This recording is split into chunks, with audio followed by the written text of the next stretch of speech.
entend par principe fondamental? Eh bien, c'est un principe qui constitue la base de la réalité, autour duquel le reste s'articule. Donc, en maîtrisant ces 7 fondamentaux, eh bien, vous marquez les premières traces de la route du succès. Donc, abordons maintenant les objectifs. La majorité d'entre nous, nous avons du mal à déterminer ce que nous voulons vraiment. Avant tout objectif, il y a un rêve, une envie, un désir.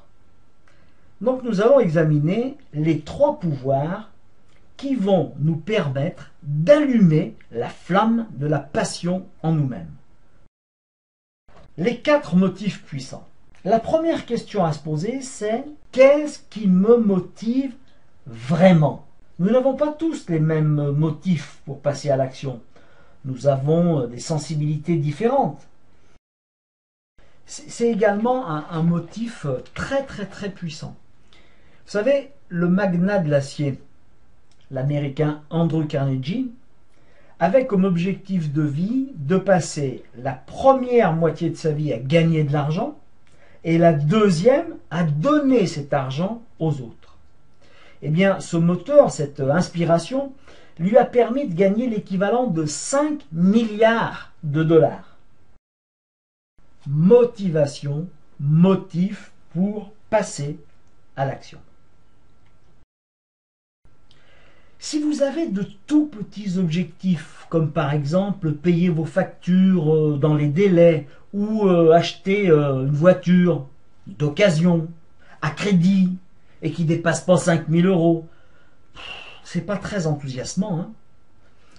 Les grands buts vont stimuler votre motivation. Nous allons maintenant écrire tous nos buts, et je vais vous aider à le faire. Nous allons entamer ce fameux processus de renouvellement. Cela va se passer en 5 étapes. La première étape, c'est quoi? Qu'est-ce que vous voulez vraiment? Nous allons examiner ensemble les points suivants. Qu'est-ce que je veux faire? Qu'est-ce que je veux être? Oubliez le besoin de savoir comment vous allez vous y prendre. Demandez-vous simplement, qu'est-ce que je choisirais si j'étais sûr que je ne pouvais pas échouer? Allons-y.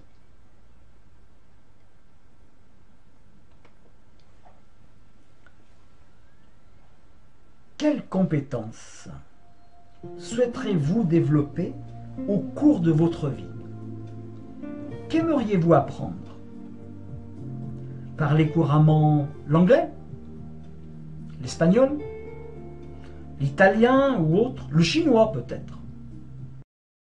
Bien, donc maintenant vous vous retrouvez avec 20 objectifs. Et ce sont les 20 objectifs très importants pour vous. Par exemple, si vous désirez une voiture, décrivez la marque, le type, la couleur. Vous la voulez noire?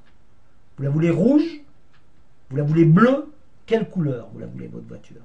Et l'intérieur, comment vous le voulez, l'intérieur? Sombre, avec de l'alu sur le tableau de bord, ou plutôt clair, avec du bois sur le tableau de bord, ou plutôt sombre, avec du bois sur le tableau de bord, ou plutôt clair, avec de l'alu sur le tableau de bord. Êtes-vous prêt à sacrifier quelques loisirs pour vous concentrer sur l'acquisition des connaissances et des aptitudes nécessaires à réaliser vos objectifs? Placez-vous au centre de votre vie. C'est votre vie. Choisissez-la vous-même. Ne laissez personne tirer les ficelles à votre place. Prenez les rênes de votre vie. La maîtrise de notre métier dépend 10% du comment et 90% du pourquoi. Comment aller quelque part si vous ne savez pas où aller? À quoi peut bien servir le GPS le plus sophistiqué si vous n'avez aucune destination à lui programmer? Comment savoir si vous êtes à moitié chemin, ou si vous êtes à trois quarts chemin, ou si vous êtes arrivé à destination, si vous n'avez pas de point d'arrivée? Comment réaliser quelque chose que vous ne connaissez pas? Développer son entreprise en marketing direct, c'est comme piloter un bateau. Cela implique d'avoir un cap et de le maintenir à chaque instant.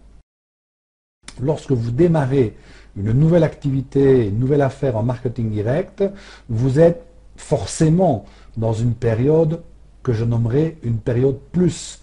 Vous avez décidé de changer votre vie, d'aller de l'avant, vous avez choisi votre entreprise partenaire, vous êtes débordant d'enthousiasme en ce qui concerne vos produits, en ce qui concerne votre opportunité, tout va bien. Cependant, tôt ou tard, vous serez confronté à votre premier creux. Les premiers doutes, les premiers obstacles, les premiers moments de découragement, vous connaissez déjà, n'est-ce pas? Lorsque vous traversez cette période de difficulté, de doute, lorsque vous rencontrez des obstacles ou que vous devez prendre des décisions importantes, une vision claire et précise de votre objectif devient votre phare dans la nuit. Pourquoi certains partenaires ont-ils un moral à toute épreuve alors que d'autres baissent les bras à la moindre contrariété? C'est un peu la même chose que lorsque vous partez en vacances. Il vous suffit de suivre le panneau principal de la grande ville la plus proche et quoi qu'il arrive, eh bien, vous évoluez dans la bonne direction. Un objectif doit être SMART. S comme spécifique, M comme mesurable, A comme accessible, R comme réaliste, T comme temporel. C'est un peu comme si vous alliez au restaurant et que vous commandiez à la serveuse « J'aimerais quelque chose à manger ». On peut, en 10 étapes, planifier valablement un objectif SMART. Première étape, décidez exactement ce que vous voulez réaliser et écrivez-le.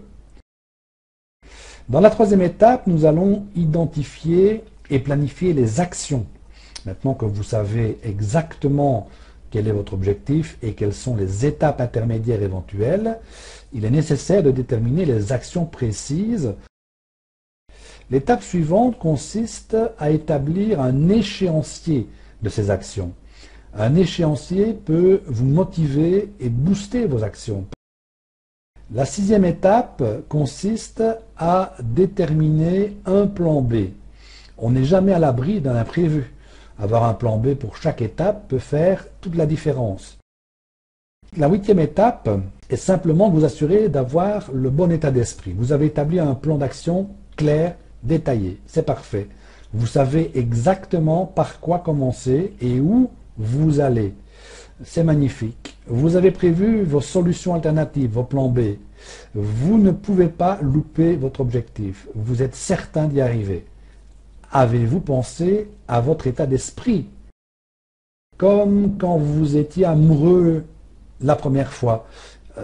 C'est une flamme comme ça qui brille en nous, et tant qu'on n'a pas atteint l'objectif, eh bien on continue. C'est parce que votre famille est très importante. Ce que vous allez pouvoir à votre famille, c'est important. Le temps que vous passez dans les loisirs avec votre famille, c'est important. C'est bien pour le bonheur de votre famille et l'avenir de votre famille que vous le faites. Donc définissez vos priorités et engagez-vous concrètement. C'est un engagement vis-à-vis de vous de toute façon. Dans une des leçons du module Suivre de ce programme de formation, vous apprendrez à transposer vos chiffres sur une grille de planification qui va vous être très très utile pour évaluer au jour le jour votre progression vers vos objectifs. Et la 10e étape, c'est de dupliquer. Grâce à une bonne planification, vous avez pu atteindre facilement vos premiers objectifs. Il suffit donc maintenant de dupliquer la méthode pour tous vos autres objectifs. Par une analyse constante, quotidienne de votre évolution, vous pourrez, mois après mois, adapter votre planification pour la rendre de plus en plus facile et de plus en plus performante.